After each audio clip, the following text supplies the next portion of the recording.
of a hotel school and learned what hotel management was all about. But yeah, this industry is boomed, and there is a lot of opportunity at different levels. So it's not just at an executive level, especially for women. I think there is an opportunity across. Women are doing so many amazing things. I passed out. There were just 4 people who came for our interviews, which was ITDC, ITC, IHCL, and Oberoi's.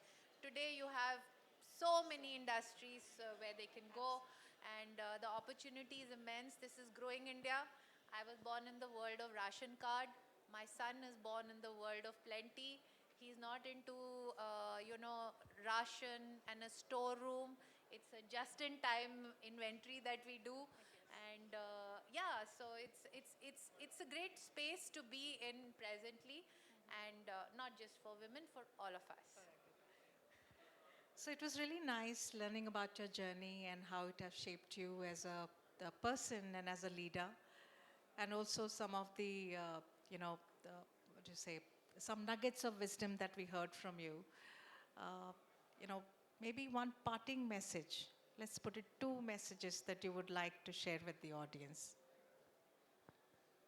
So one which I really want to share, I think it was very nice to hear this breathing, because I just started doing yoga. I told you I'm in my stage of servicing. I think as a woman, you really need to learn to love yourself. You are capable of doing much more than a man. That's where the difference comes in for a woman. You're a multitasker. You can do more than one thing. So I know that when I'm given one job, I get bored. But when a man is given one job, he does very well in that. But if we have 4 jobs to do together, we do very well. So learn to love yourself and believe that you can do better. So stop looking out for, sorry, but I hope I'm not going against what the topic is, but don't look for sympathy because you're a woman. You're actually you are a pillar of strength, and you know that you are that pillar of strength at home. So if you don't believe that you are the same at work, then you start crumbling, and then you come across as, oh, nari, or woman or female is always considered lesser. Well, actually, you're born in a country where a woman is worshipped. And not that I'm saying that, you need to be worshipped and you need to be arrogant as a goddess, but the fact that this country worships a woman means that you have the power to be worshipped.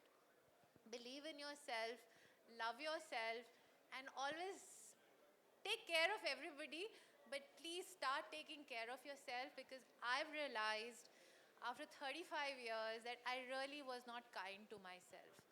And it's been quite a bit. It's been 2 months since I've left my job, and I'm very keen to work. I don't think I'll be able to sit down and do nothing, but I am enjoying this time of doing nothing.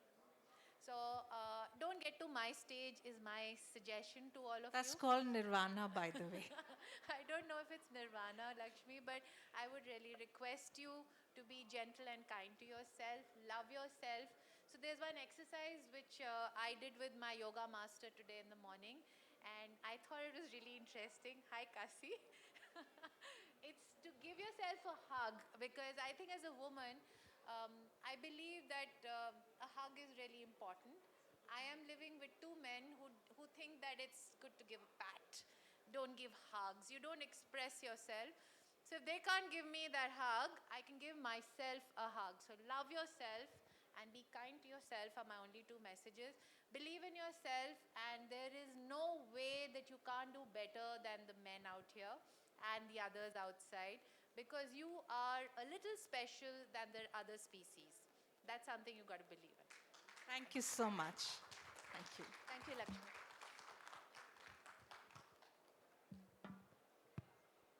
So the next segment is a panel discussion, and I will hand over the stage to Ms. Shubhra Banerjee, who's moderating this discussion.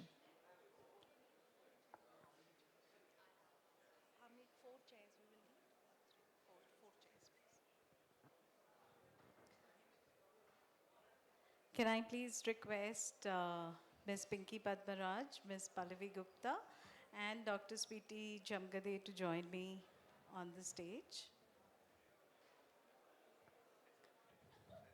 That was a very, very inspiring session, ma'am. Very lovely to hear those stories, and it's always inspiring to learn from, leaders who have already walked that path earlier.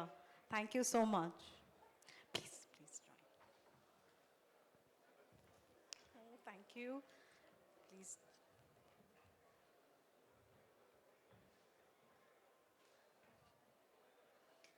So from what we just heard earlier, from one woman GM who started to lead the first woman GM of a five-star hotel, from there to now leading an all-women hotel, from being travel consultants to running your own travel companies, and from being culinary apprentice to being Michelin star chefs.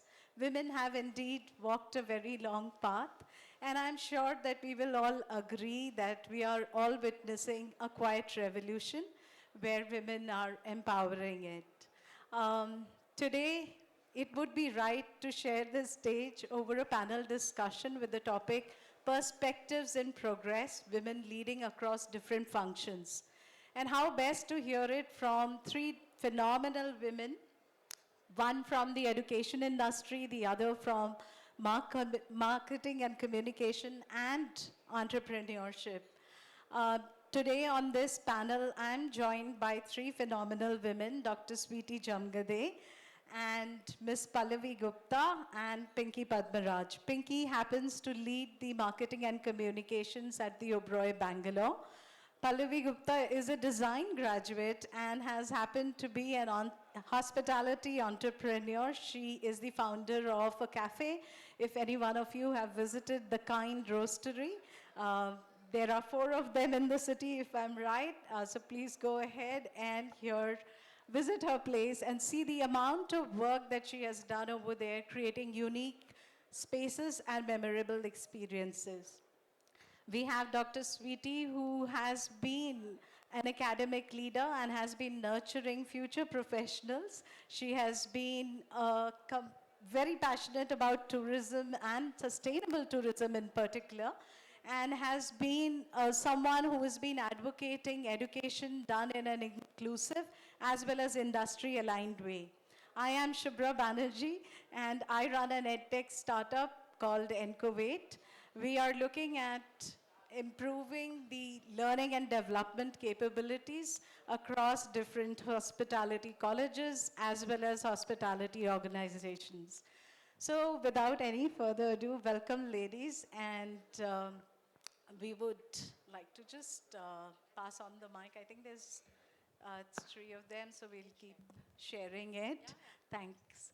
Welcome again, and let's straight dive into our first question. We have, a quick 5 question set. Let's dive in one by one. Let's just understand. So Pallavi, will begin with you to understand what are the big shifts that you have experienced and are very excited about as a hospitality entrepreneur in the last couple of years that you have been in the industry. What are the positive big shifts that you have seen?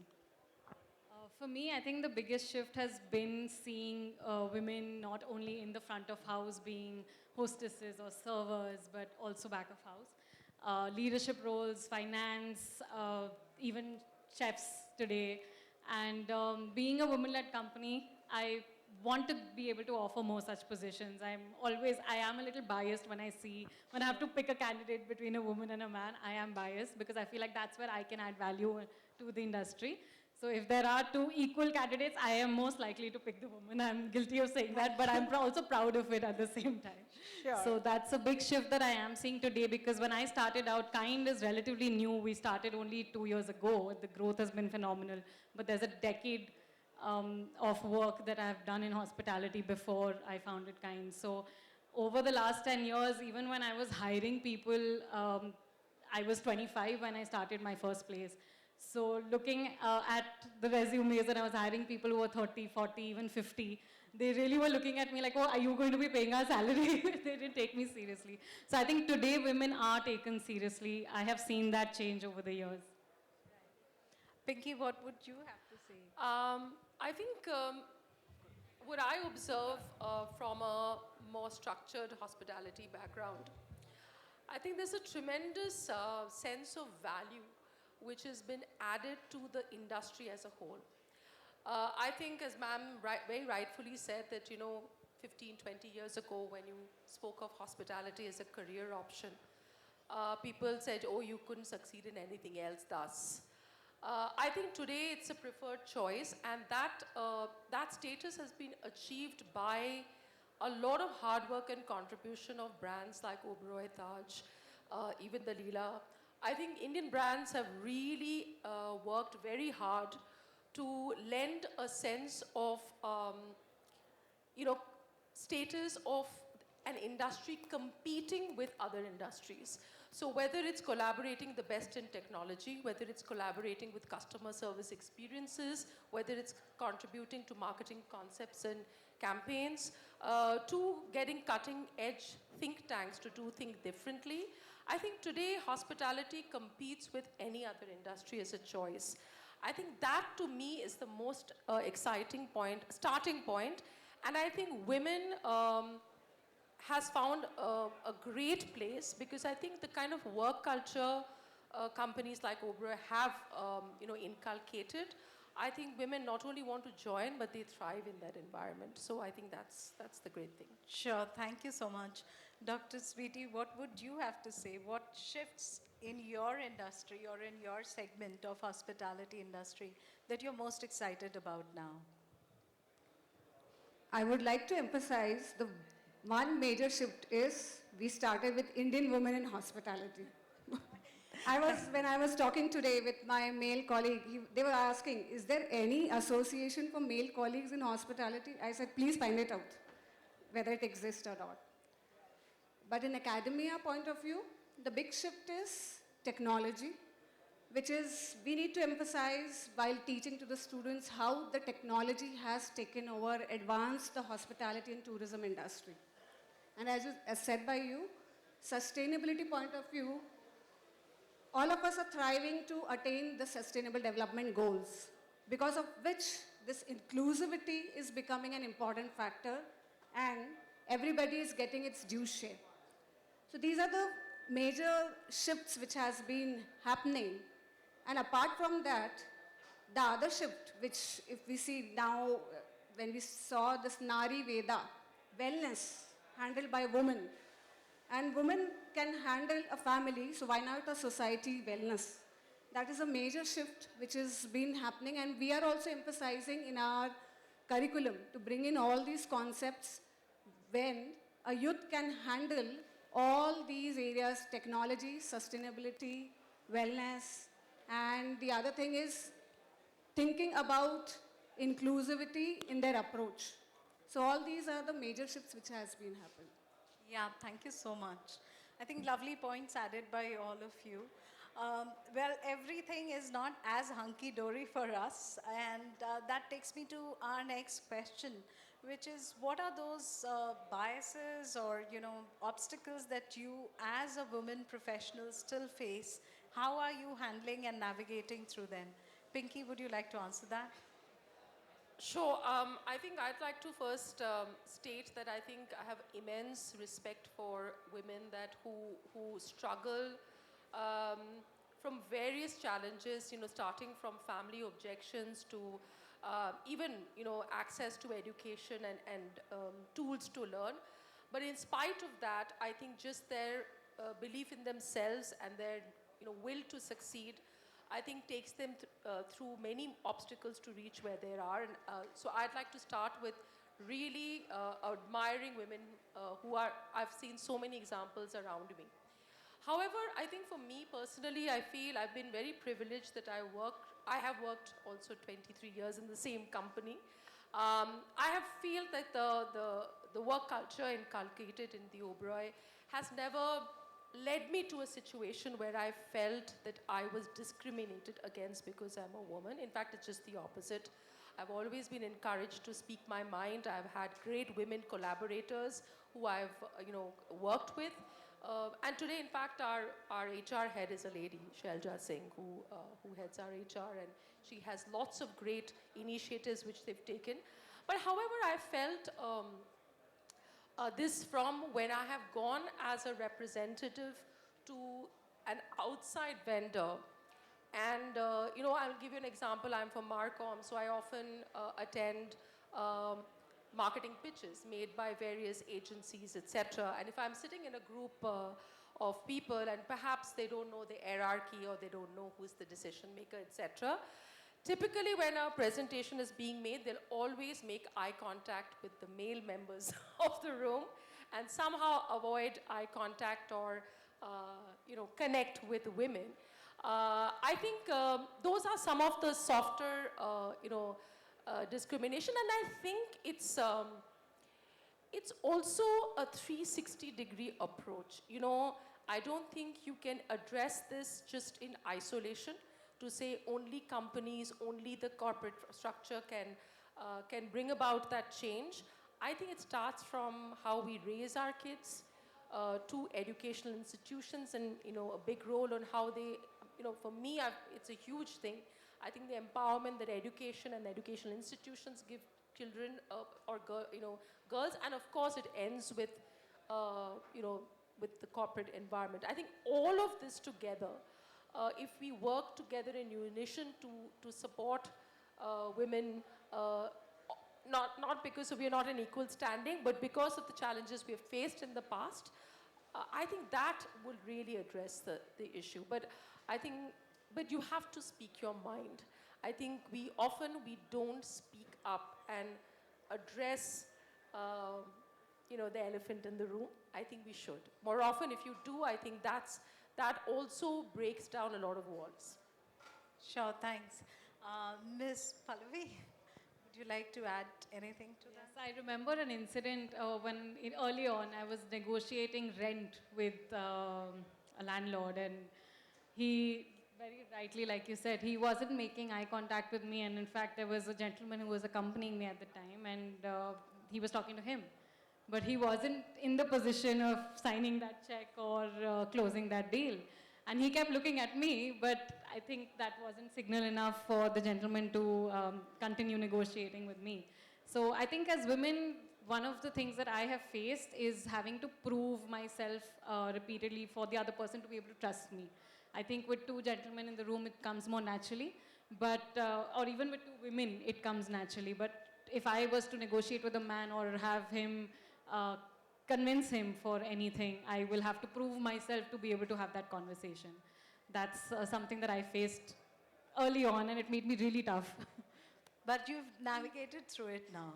Thankfully, I think we also, women, we come with a lot of persistence, empathy, and composure. So you just have to be prepared for a situation like that and take it in a positive stride. Sure. Thank you so much. Dr. Sweetie, what would you have to say? I would like to emphasize on a situation here. When I just started with my journey as executive in IT industry, before to that in a hotel industry, things were like for female staff or whatever, the things were very tough. It requires a male colleague support in any activities. But in academic, it's little different. If you're expert in your activities, you have good knowledge, you grow.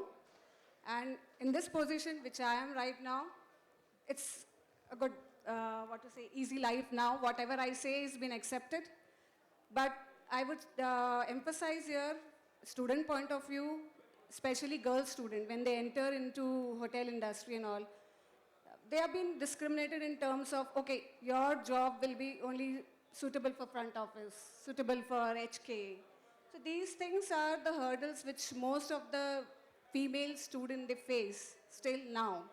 But as I said, inclusivity and all, which is bringing up, so there are many male candidates, leadership roles, which are helping them to overcome all these things. Like, say, for example, Radisson Blu and other Marriott, Taj, Hilton, they are coming up with various programs, which is like Women on Move, women leadership programs. So these are, in its own way, helping us to grow with their support.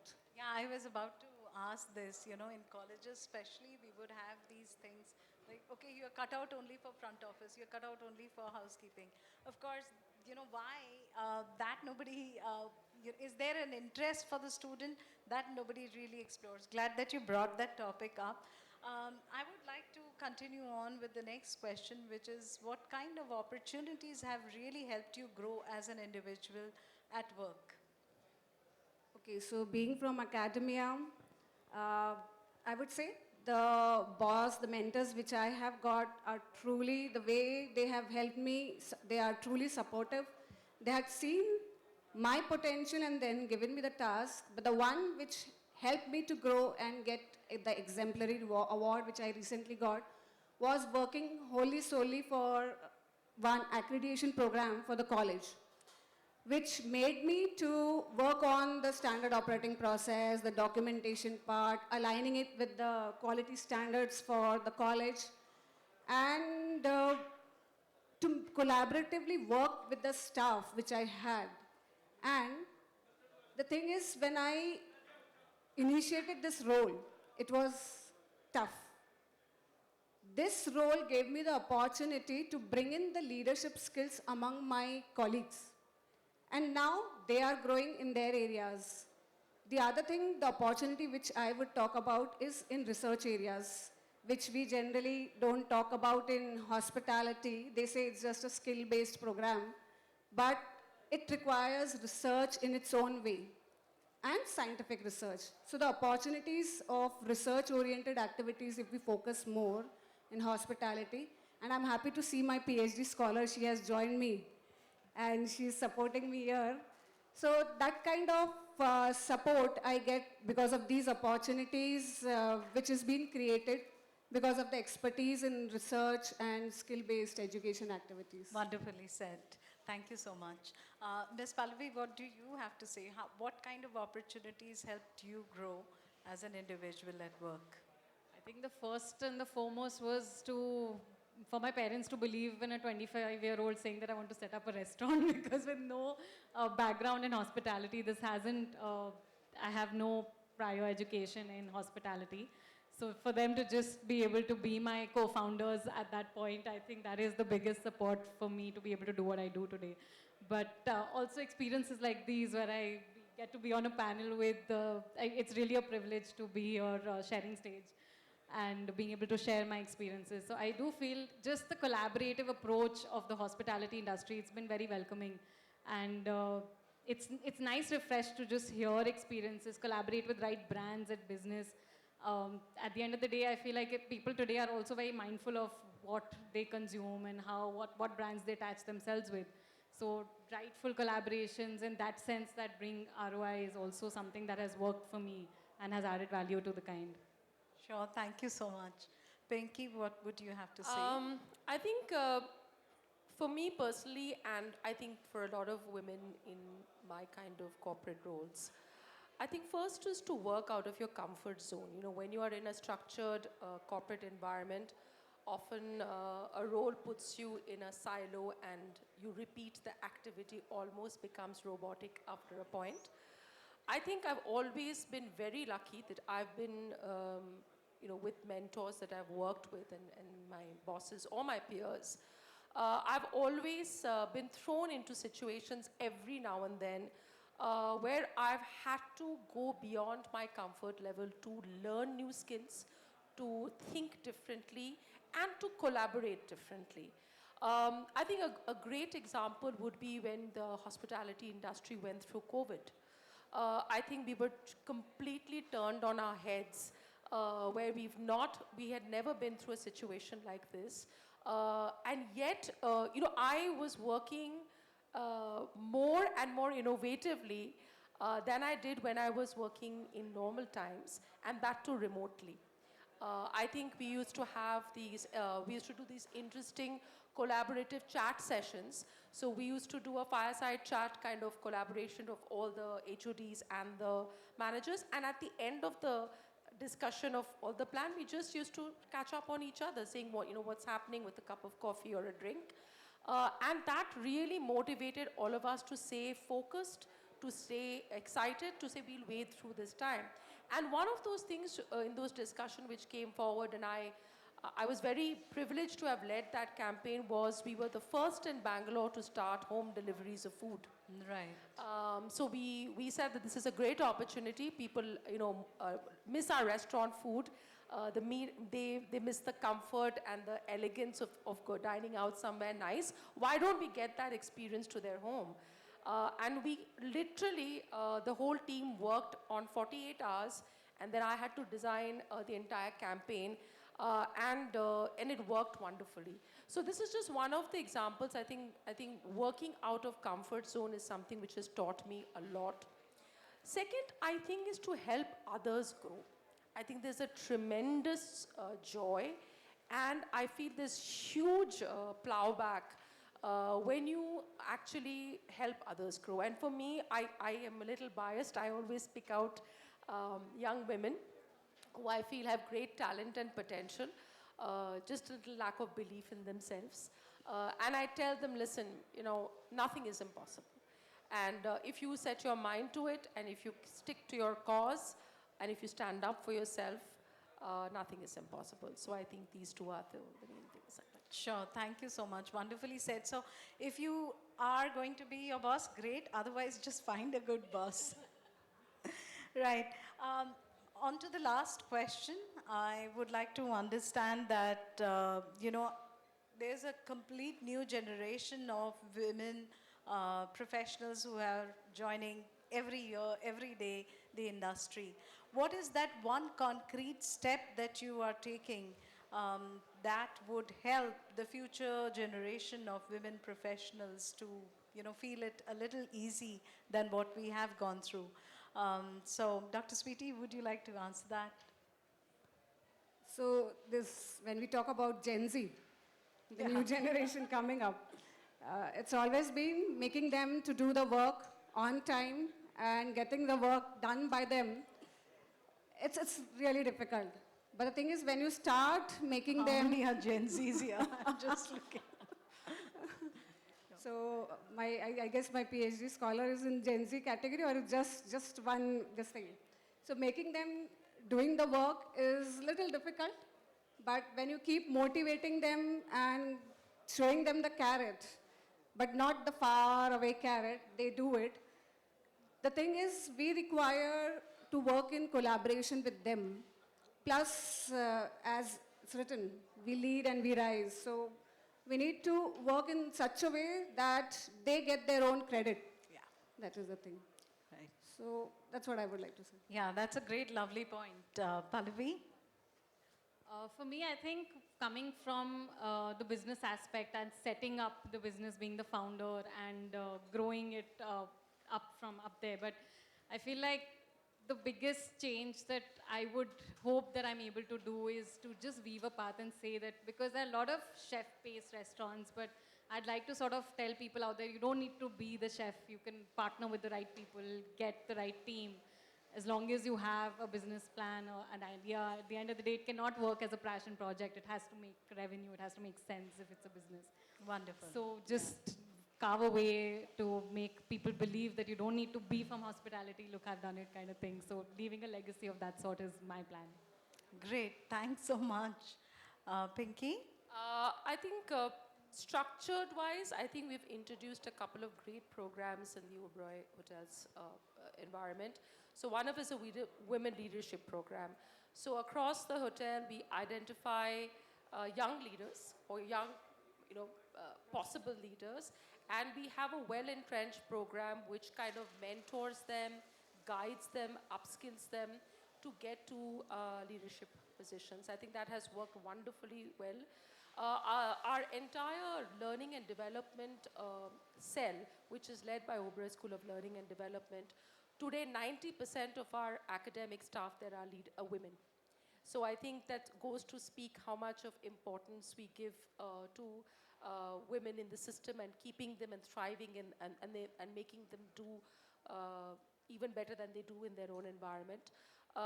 Also, I'm very proud that our hotel in Bangalore, we have a 35% representation of women in our workforce. And we are consistently and very consciously, we definitely want to promote it, with merit being, of course, the non-compromised factor. Other than that, I think it's just the quality of exchange and environment that you walk into. I think when you walk into an environment which makes you feel you are there to contribute, it's okay to fail, and you're not judged by your gender, I think that's the first step to take towards giving women more opportunities to grow. Sure, very well said. Thanks so much. Just a one-word answer, only a one-word answer. The one stereotype that in hospitality that you would want to see gone. I think I'll start with my own role. You know, a Marcom in hotels typically is always hired for amongst women, or a front office, or a guest relations, and typically accountants. As she said, that accountants. I think that needs to change. I think it's any role in hospitality is good for men or for women. I think merit, aptitude, and attitude is what matters, and I think that should change fast. Sure, thanks. One word, Pallavi. It's two. It's just embracing finance. All right. Yeah, women, All right. Dr. Sweetie? In academia, I would say hospitality is not just skill-based, it's research-based also. All right, yes. Yes, and one woman who has been, your role model in hospitality. For me, I think Aditi Dugar, Chef Bani, I love their journey. They've made such beautiful ingredient-forward concepts with food. And they're not chefs alone, so that's nice. That's nice to hear. Pinky? I think simply from the proximity of, so I had a amazing boss for 11 years, and she's an icon in hospitality industry. Her name is Miss Ovida Marshall. She retired last year as senior vice president of our company. She began as a housekeeper, and her incredible journey itself was an inspiration. And I think what I really, really was inspired by, because I reported to her for 11 years, is she was my biggest critic, but she was my biggest supporter as well. And I think she is someone who's really nurtured me as a professional, and I owe a lot of who I am today to her. Thank you. Dr. Sweetie? There are two. One, the past one is Thangam Philip. I hope all of you know it. Of course, yes. A nutritionist yes. who brought hospitality, education, industry. Because of her, we are here. And you. Oh, wow. The way she has started with the EdTech startup and got the NASCOM grant and all, it's really totally inspiring. Thank you. Thank you so much. Thank you for this wonderful discussion that we've had. There are a lot of takeaways from this discussion that we just had, that progress isn't loud, it's deeply powerful, and it's happening at a slower pace. It's not just about these bigger milestones that we achieve, but on an everyday basis, the battles that we are foraging as women professionals. Each of the women out here are exemplary professionals in their own way. Thank you so much for being a part of this panel and for being present here. We will continue our discussion beyond this through the IWH community. Thank you, World of Hospitality, for giving us this space to openly share our thoughts. And like Mr. Mohan Kumar said, we would love to, integrate the women in hospitality in a stronger way going forward for World of Hospitality events. Thank you again for everyone. I would want you all to stay back because there is, of course, a little giveaways that we would like to distribute. Afterwards, I believe you will have to push out a little bit, but I just wanted to say thank you so much, Shubhra, for, she and I have been ex-colleagues and we're extremely close friends. And we often discuss topics like this on a very serious note. Yes. And thank you so much for, making me a part of this. It's amazing to learn more about journeys such as ours, and would love to connect and be connected with this environment. Thank you so much. I for joining. shall, going forward, take the link and have it shared on the Bangalore chapter for Indian Women in Hospitality. We'll launch it and we will all stay connected. Please use the forum to, bring in more women professionals from travel, from the world of hotels, restaurant communities, retail, all women in hospitality. That's a larger, platform and umbrella that we are working at. And of course, each one of us take away insights from here. And more importantly, let's create a hospitality world where everyone rises, men and women equally. Thank you. Thank you. Can we please have Ms. Ritu, please, would you like to come up on the stage and share a motivational talk with all of our listeners here?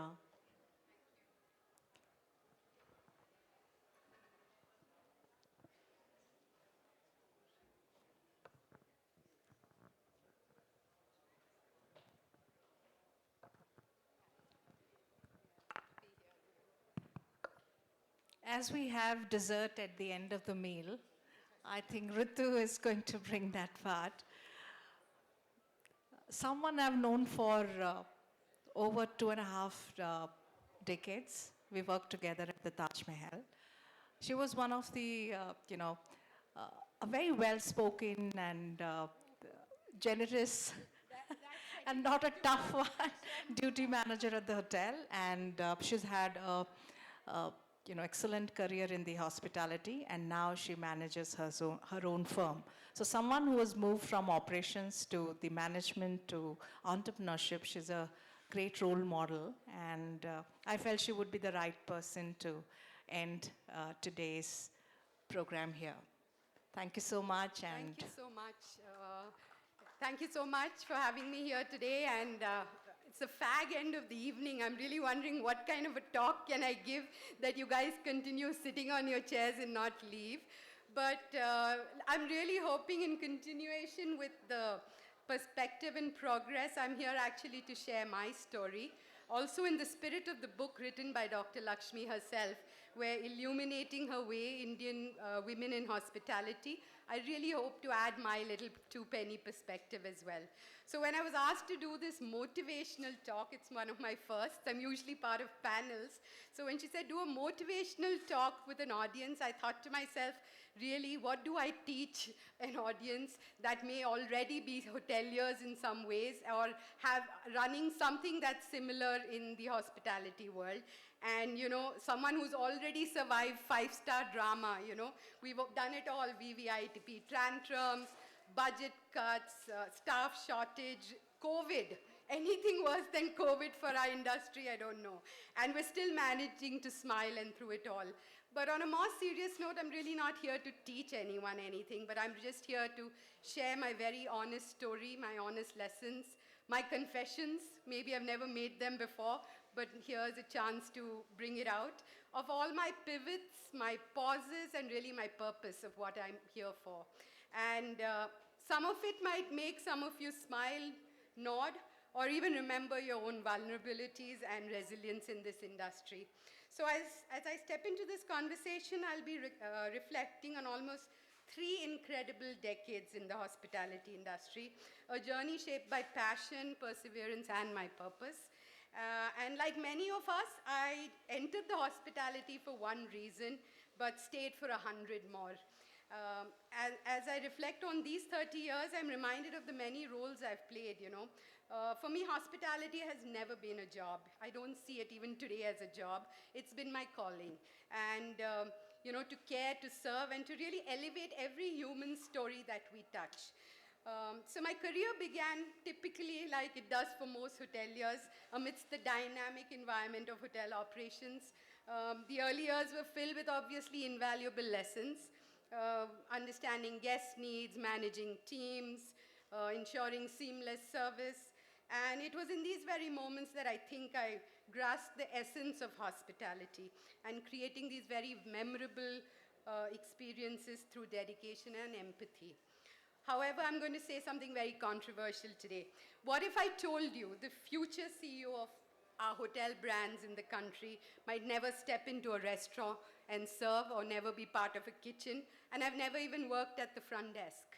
So it sounds very controversial, sometimes even unthinkable, especially for some of us who grew up in this industry believing and that learning the ropes, folding the towels, clearing dishes, cleaning bathrooms, doing double shifts. I was not as privileged as my friend Priya. I clean bathrooms too. So, you know, really, we thought that really was the only way up in hospitality. But my lesson number one here, something no rule book has taught me, but I'm sharing with you, is that hospitality today is not linear, and leadership doesn't come from just one path anymore. May this be a lesson for a lot of youngsters who want to get there someday. Look at Sebastian Bazin, if you've heard his name. He's the CEO of Accor. He came from finance and private equity, not food and beverage. Arne Sorensen, God bless him, the late CEO of Marriott, was a lawyer by training, and what he did for our global hospitality, he has reshaped it. And similar, closer to home, there are so many women leading business development, asset management, revenue strategies across the global chains, and many of them have started non-operationally. They come from backgrounds of sales and marketing or finance or HR or academia, which we call non-operational in our typical hoteliering world. So none of them fit the classic mold, you'd agree, and yet they're reshaping the future of the industry. And over the years, I've had the privilege of seeing this industry from just about every angle. Starting as a duty manager at the iconic Taj Mahal, Mumbai, juggling guest complaints, midnight overbooking situations, to leading accommodations as an extremely young HOD at the Fort Aguada in Goa. From Bombay to Goa, the transition was scary, and I'm talking about 20 years ago. And then heading hotel teams as a GM, the Taj Fisherman's Cove in Chennai or the Taj Krishna in Hyderabad, even operating a property from scratch with Marriott in Pune, where I opened it for them. And today I stand before you as a hotelier in a new avatar, an entrepreneur and a hospitality consultant. So I've let go of the operational world, and someone would think that's the end of my career, but hopefully not. So from bustling hotel operations to the strategical realm of consulting, now I sit across boardroom tables, helping others shape their hospitality vision. It's been a 360-degree ride, equal parts chaos and clarity, but at every stage, it has taught me something new. And honestly, I wouldn't trade it for anything in the world, not even those 3 o'clock SOS calls from the hotel, from my boss, my ex-boss who's sitting here. I spent almost 2 decades in hardcore hotel operations, and I lived the hotel heartbeat, the control chaos, the magic of guest delight, you know, and yes, pressure cooker moments, firefighting, you know. And I learned fast that running a hotel really, it isn't about your GM title. It's about leading when no one hands you a manual, and showing up even when everything is breaking down. Your AC is breaking down, your boiler is not working, your chef walks out of your morning breakfast service. It happened to me. You know, Chef Fisherman's Cove, you sent me there, sir. My chef, suddenly there are no chefs in my restaurant, and it's a full Sunday brunch going on. Or a wedding party having the most unrealistic demands. They want to land a helicopter right in the middle of your hotel, you know. So, I mean, we've seen it all. And these moments are when I was reminded of the incisive words of my earlier COO, Abhijit Mukherjee, where he said, the hotel is only as good as its GM. Being a GM was once the gold standard, and now some of the most impactful voices in our industry never even clock it in front desk. So let me explain this more as I go along. So when I look back at my journey in this remarkable industry, I don't just see a career, I see stories. And I see stories, I see people who shaped me, mentors sitting right here, teams I've stood by both in chaos, my team members, both of them, and guests who've inspired and motivated me as well. I see a life shaped by really long hours, working shifts, sleepless nights. In all of this, as a number 2 with Mr. Mohan Kumar, I also pursued an executive MBA. So challenging decisions and very quiet victories. It's been a path of resilience and a lot of reinvention, and I wouldn't trade it for anything. But where did this all start? I'm proud to say hospitality is in my very DNA.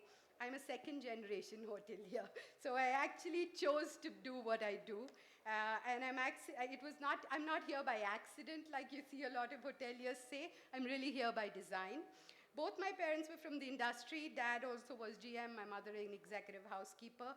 And this was when India was, still defining its hospitality vision. These were years ago.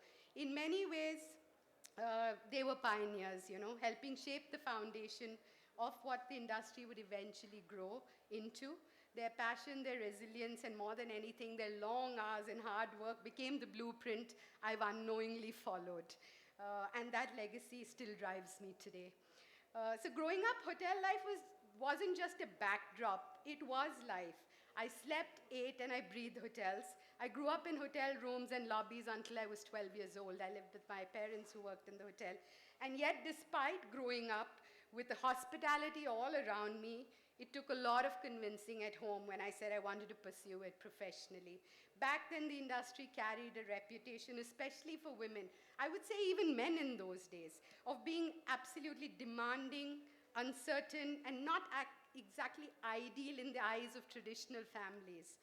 But over the years, I've seen those old doubts slowly give way to pride, not just in what I have done, but in where the industry has moved and what the industry has to offer for women today. I believe as women, we didn't just break ceilings, we lit lanterns for the ones behind us today. So in 1993, thank you.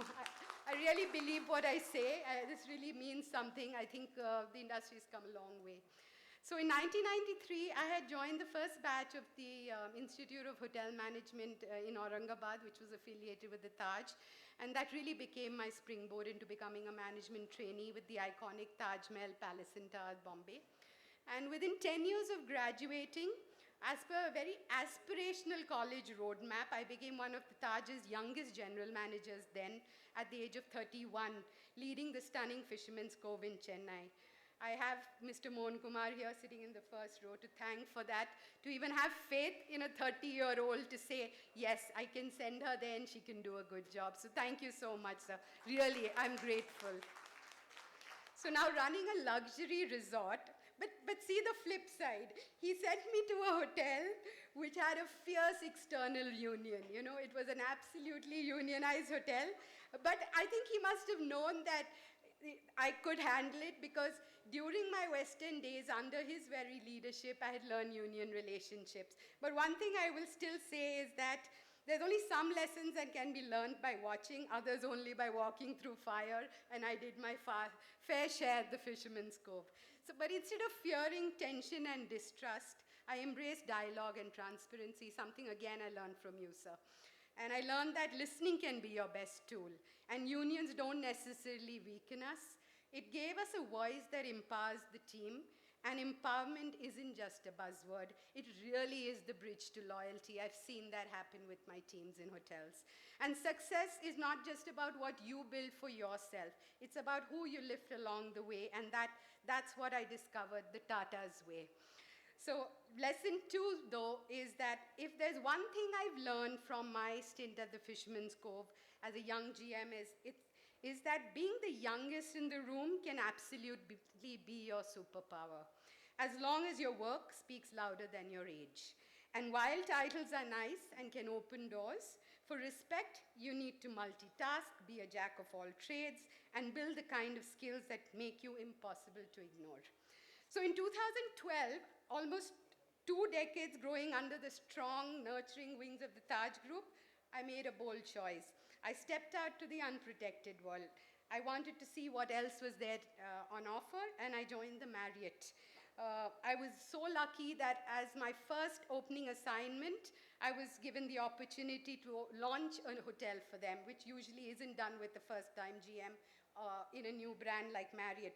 So they 2 months, they Marriotized me, is how they said, and I was given a 180 keys hotel to run. And this was the Courtyard by Marriott in Pune, Chakan, if any of you've been there.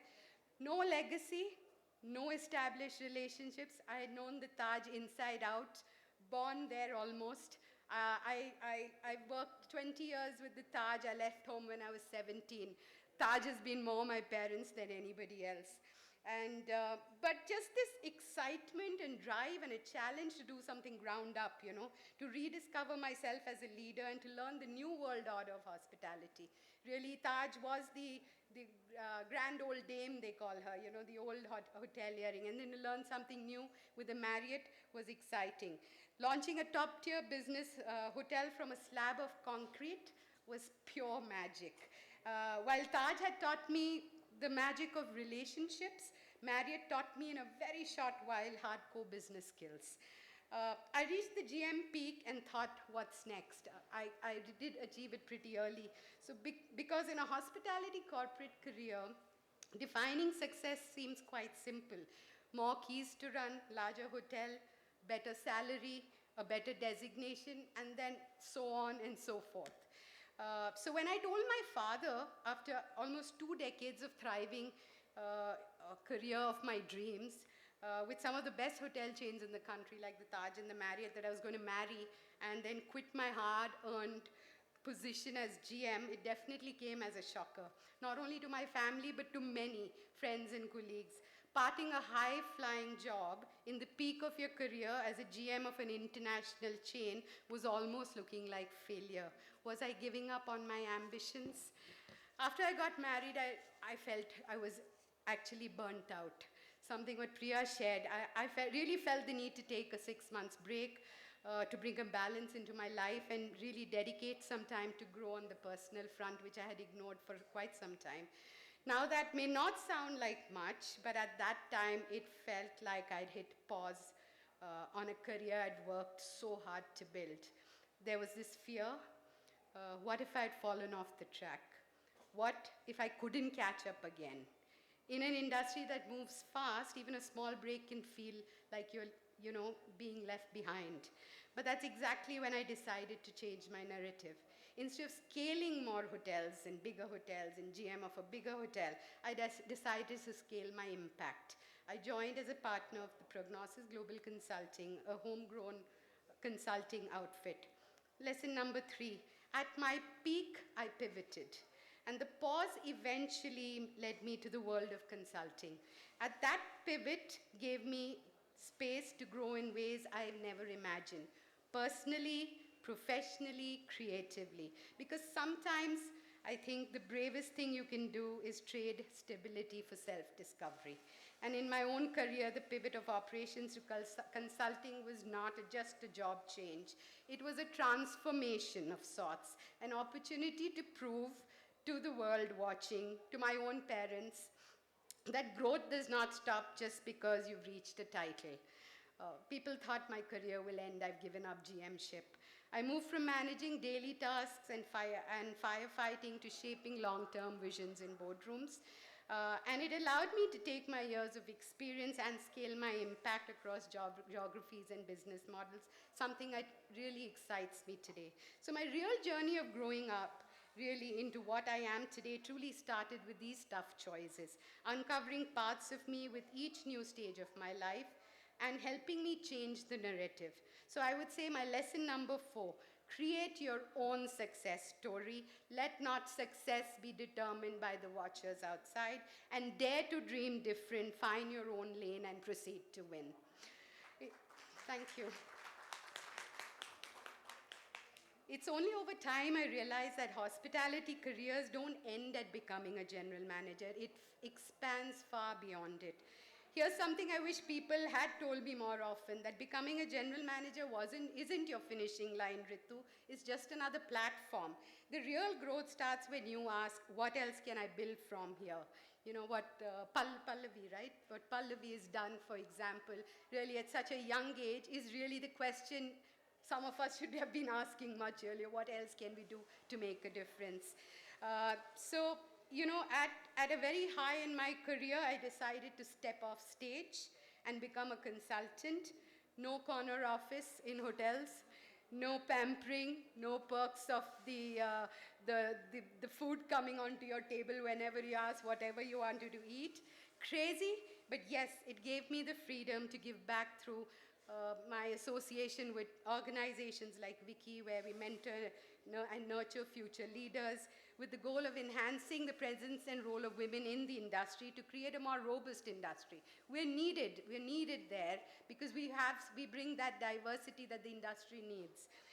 I also reignited my creative side. I went into painting and sketching, and today I participate in quite a few art shows while still having my career.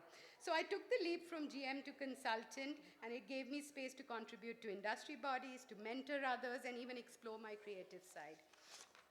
After years on the operational frontline, I recognized the broader opportunity to influence the industry from a strategic vantage point, which I do till today, and I really enjoy. And then you'll ask me, what is the real win here? I stopped thinking success is vertical. I think I needed to do that. I stopped thinking that I realized my consulting and creative side showed me a mid-career pivot that can be extremely powerful. This shift wasn't just a career move, it was a chance to reshape the hospitality on a very larger scale. And sometimes I tell myself, success isn't always loud.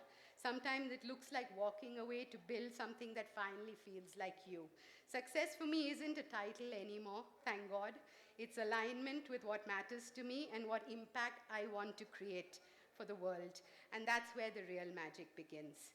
But there's something I've been noticing. There aren't very many women making this pivot, not because they couldn't, but because we didn't talk about it as a path. And the paths we take are no longer predefined by titles or traditional timelines. I personally believe you can start as a front desk and end up as designing revenue strategy for global brands. You can be a GM at 30 today and an entrepreneur at 40. And you can move across brands, roles, industries, and still carry your values forward. That's what makes this industry so powerful. It gives you room to evolve, reinvent, and lead in our own way. So that's what I would like to leave with you as a lesson. Hospitality is much more than hotels. It's today entrepreneurship, where creativity and hospitality come together to build something extremely unique. Consulting, restaurant ventures, education, educating the young minds. You're doing a great job, Dr. Sweetie.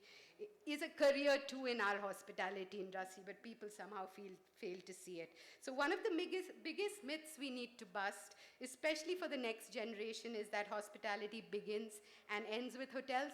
No, it doesn't anymore. I'm sorry, I'm maybe running a little late, but the last few lines I'd like to leave thought with you is that you're not limited to your job title. Hospitality is an open landscape, and you get to choose your direction and road to success, as these ladies who were here earlier have actually more than proven.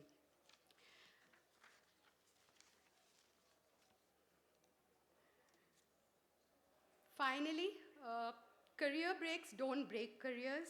That a GM role isn't the ceiling, and that consulting, mentoring, coaching, education, advocacy can all be extensions of hospitality when driven by passion and authenticity. I went from being a well-trained frog in the familiar hotel pond to stepping out, exploring new waters, and discovering just how big this world of hospitality and beyond really is. So my humble submission, success in hospitality isn't one size fits all.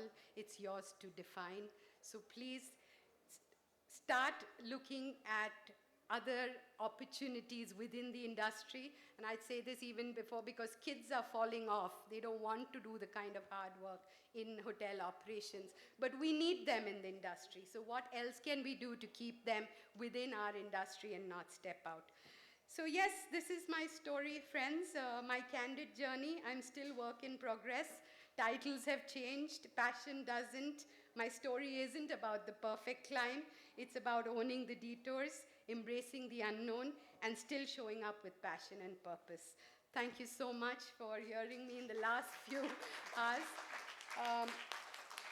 I'll also take another minute to introduce the book, Illuminating Her Way, The Indian Woman in Hospitality, the very reason I'm here sharing my whole story. It's written by Dr. Lakshmi Todivan. Please get your copies. They're available online on all platforms.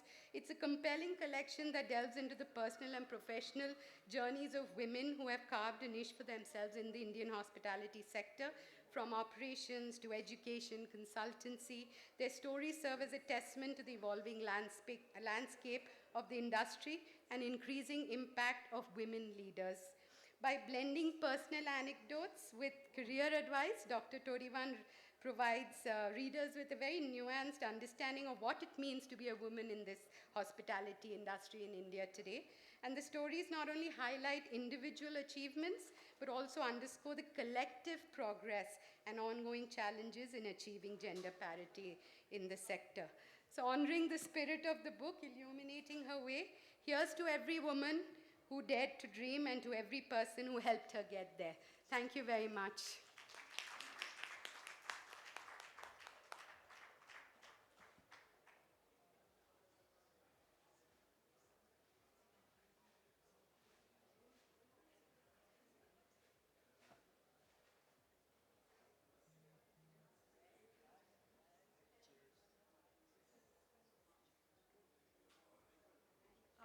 Lakshmi ma'am, can I please have you on stage? We'll just give away the plugs. Can I have Mr. Satish from our team as well? So we are just distributing the first edition of the book. And along with that, we also have a pack of turmeric given to you all by the Ibni Kurk. Ibni Kurk is a 140-acre property, eco-luxury property in the Kurk, and it follows sustainable measures. The turmeric that you have along with you has come from their biofarm, absolutely pure. And we have Dr. Sherry Sebastian with us, who's the Managing Director of Ibni Kurk, join us for this evening. Thank you, Sherry, for giving us this token of love from Ibni Kurk. Thank you. We also request Dr. Sherry Williams to please come up on stage. And this is an honor that we would like to extend a small felicitation from our end for the incredible work that you do. We happen to see the work that you've done, and it brings us so much of joy. We felt, since you're here with us, it's a token of appreciation from us. Please come to the stand.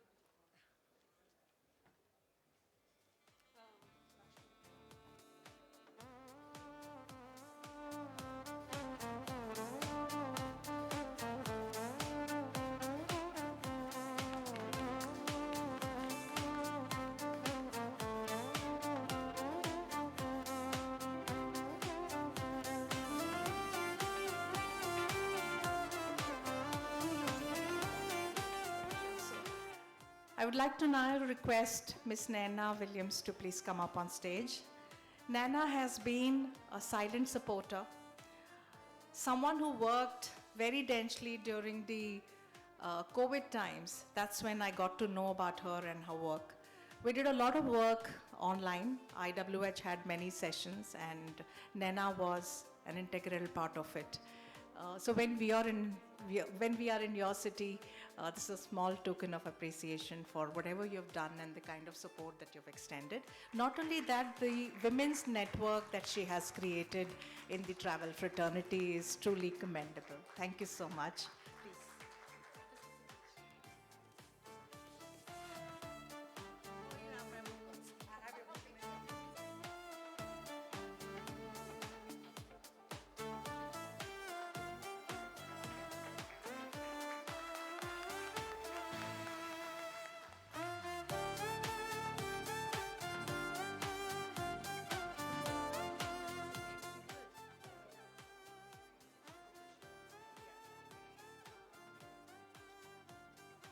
So now I request the speakers to please come up on the stage. We're felicitating everybody together.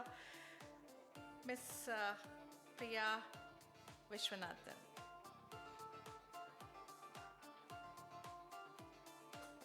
Shubhra, I think you should be on stage.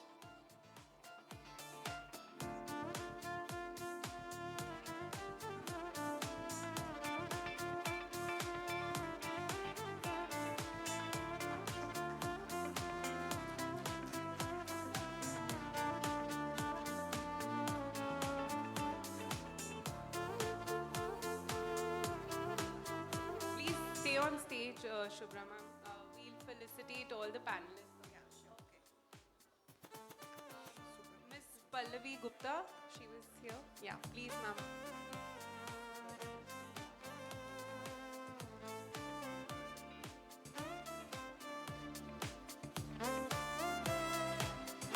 Thank you. And, Miss Pinky was here.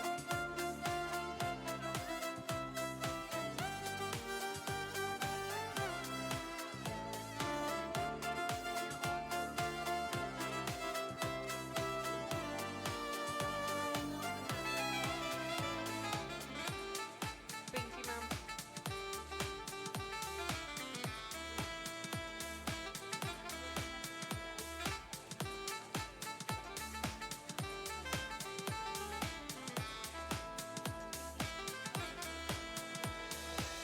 May I have Dr. Sweetie on stage, please? Dr. Sweetie. Yeah, ma'am.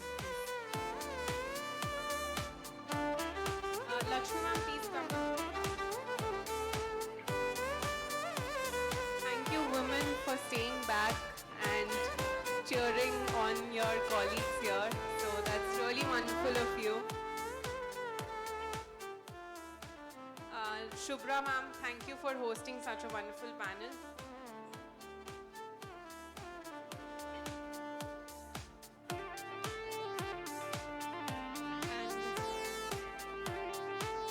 Ritu ma'am, can we please have you on stage? Her talk was wonderful and I was truly inspired, ma'am.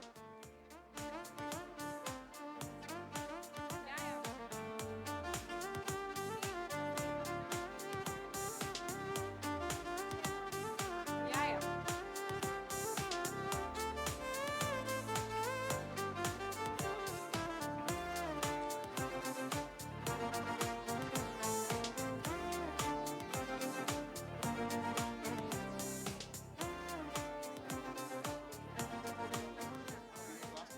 And last but not the least, Dr. Lakshmi Satish Somya, please. All the wonderful people on the panel, all the panelists, and please stay here. Yeah, yeah, please. All the panelists. Yeah, please come with your trophies, would be nice. Please come, yeah. All the speakers, please.